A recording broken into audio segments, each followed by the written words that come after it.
Yo, what's up, dudes? It's your boy Eagle Brother, and I'm back with episode number 37, man, of my Borderlands 2 Legendary Weapons Guide. Today, guys, we're going to be going over the Skullmasher Sniper Rifle. My case, we got the Skookum Skullmasher, say that 10 times. Overpowered level 10, lucky enough to get that thing. And look at the damage of this beast. Of course, it is a Jacobs sniper rifle. If you guys know with Jacobs, no elements, but it does a lot of damage. Unfortunately, this one just has a minus 66% weapon damage. I think all Skullmashers do, but you guys are going to see in the gameplay that if you hit them in the face, they are going to die. The red text says, makes your brain hurt. So, of course, this video, we're going to be showing you how to unlock this gun, who you need to farm for it, and then some gameplay and go through the wiki at the end. So, to start this farm, we're going to fast travel over to the Wildlife Exploitation Preserve.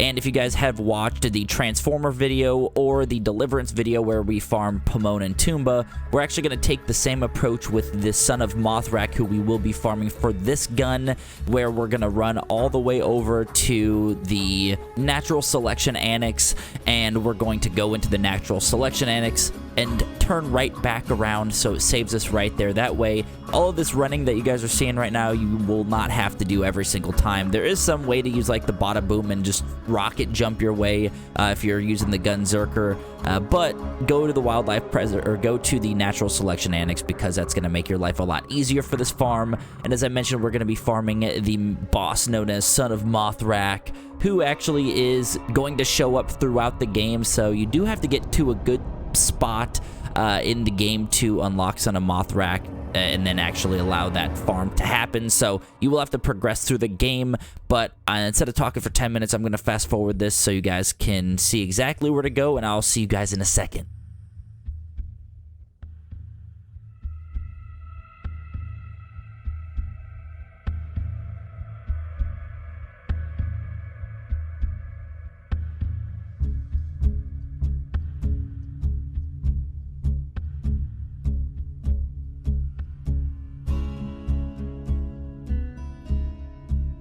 Alright guys, so here's the Natural Selection Annex. If you do not have this unlocked, then just hop in someone's game that does have this. I don't know if it is purchasable or not anymore, but just hop into someone's game and you'll be able to unlock it if someone does have this for you. Now, every time you guys do spawn, you're going to spawn right there, so you don't have to worry about making that trek when you save and quit. You are going to come across some enemies that you do have to kill. You can't just run past them. You pretty much got to kill them to get to the next area of this map, so you're gonna come across quite a bit of loaders, and then also towards the end, I guess, of where you're gonna come across some just skags and enemies that you're just gonna have to blow through. And of course, we're using the Ahab Pimpernel glitch, so it's pretty much one-shotting freaking everything. There will be an ultimate badass stalker, and then also you will get an ultimate badass loader here at the end.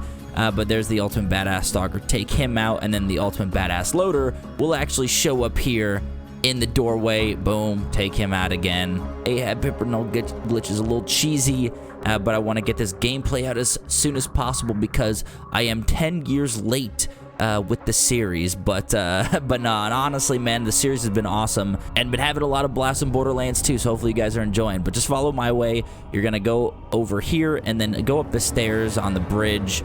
You could see it on the screen, but as I was saying, man, everything's been awesome with this game. I've been loving it. I have some ideas with some other series once we do get through the legendaries, of course, going through pearls, maybe going through uniques. I know there's a lot of unique weapons out there, so that might take a bit, but we're trying to get this pumped out daily for you guys, man. So hopefully you guys are enjoying. But you're gonna see there's gonna be some skags over here. You could take them out here, and then once you've started to take out most of the skags, this door is gonna open up right behind where I'm looking right now. It's gonna be closed automatically or just by default, but you do have to kill some skags to have the commander or the combat engineers, I guess, open the door and run out. So now that you've killed them, you're gonna run through this door.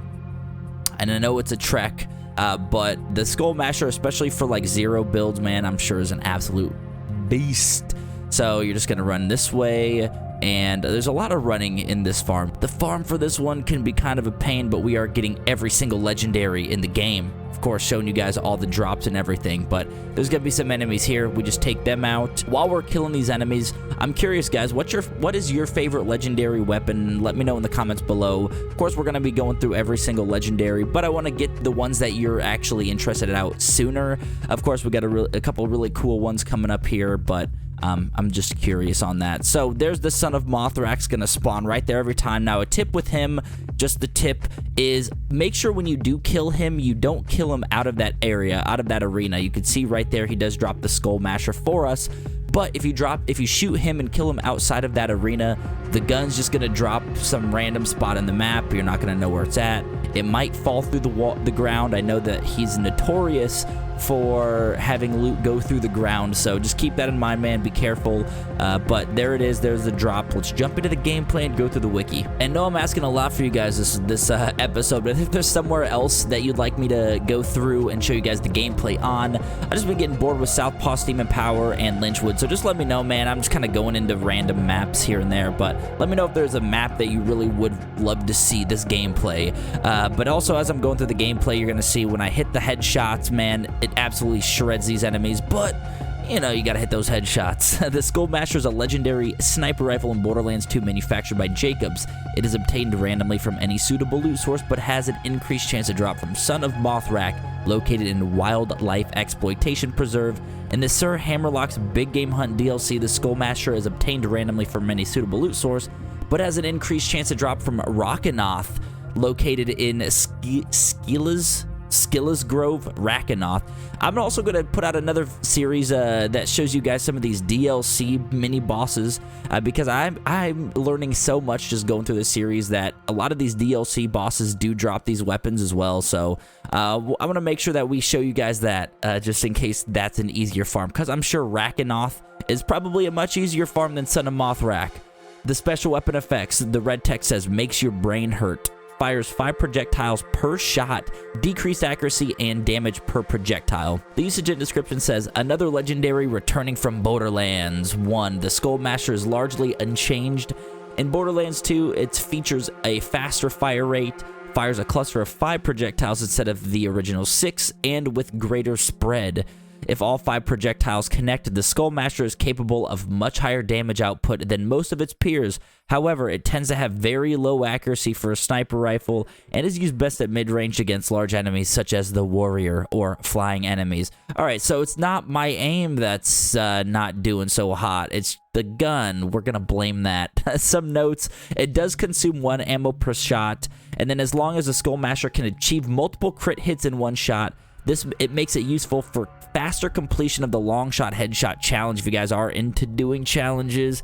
Multiple stacks of critical ascension can be obtained from each shot if multiple projectiles score a critical hit, which make Zero an absolute beast with this thing, man. So if you guys have a Zero sniper build, definitely get the Skullmasher. Definitely a really good one to have. And I am rocking a Maya build. Obviously, you guys can see that, so I'm sure the sniper damage isn't great, but I am using the B shield, which makes it even more OP. And of course, we're not gonna leave this episode without killing old Mr. Boner Pants right here. Little guy. Feel bad for him, but you can see as I'm hitting those crit shots, man, it's absolutely destroying him, bruh. But anyway, guys, that was the episode. If you guys do enjoy, if you're liking the series, be sure to hit that thumbs up.